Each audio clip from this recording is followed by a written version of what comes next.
বর্তমান জালসার নাম করে এই যে বিভিন্ন জায়গায় রাস্তাঘাটে মানুষ টাকা পয়সা দান চাচ্ছে, একটা জালসা মানে আয়োজন করি, রাস্তায় নামিয়ে দিল ছোট ছোট বাচ্চারা, গ্রামের সব মানুষ মিলে, সবাই মিলে যদি নিজেরা যদি একদিন পরিশ্রম করে, একদিন যদি পরের বাড়িতে কাজ করে যে টাকা রোজগার করে, সেই টাকাটা দিয়ে যদি তারা ওই জালসা করে, তাই তো অনেক হওয়া যায়।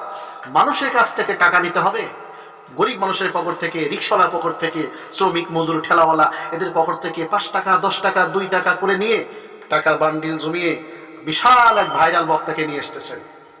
এরে গুরু সার গুরু, আমি এগুলোর নাম বলি সার গুরু, ভাইরাস বক্তা, যাহারা মানে গরিব মানুষের 2 টাকা 5 টাকা সঞ্চয় করে যে মানে বিশাল একটা গম্বুজ করে, ওরা 70,000 80,000 1 লক্ষ টাকা কন্ট্যাক্ট করে নিয়ে যায়। আস্তাগফিরুল্লাহ। এর নাম ইসলাম? এর নাম কি ইসলাম প্রচার করা হলো? এটা কি নবীওয়ালা কাজ? এটা কি রাসূল সাল্লাল্লাহু আলাইহি ওয়াসাল্লামের কাজ? আমরা সবাই বলি আসুন মাহফিলে বসুন, এটা বেহেশতের বাগান। কেন বেহেশতের বাগানে বসতে তাহলে বক্তা টাকা ছাড়া আসে না কেন? তার তো ফিরি ফিরি আগে আসা লাগবে। তবে হ্যাঁ, হাত দিয়ে সে নিবে, আপনার খুশিয়া যতটুকু দিবেন সে ততটুকু নিবে, না দিলে না নিবে।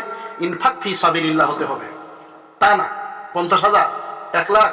আর আপনার দোষ আছে, সাধারণ পাবলিকেরও দোষ, যাহারা মানে মাহফিল দিলেই ভাইরাল বক্তা আনতে হবে, বেশি পরিচিত মানুষ।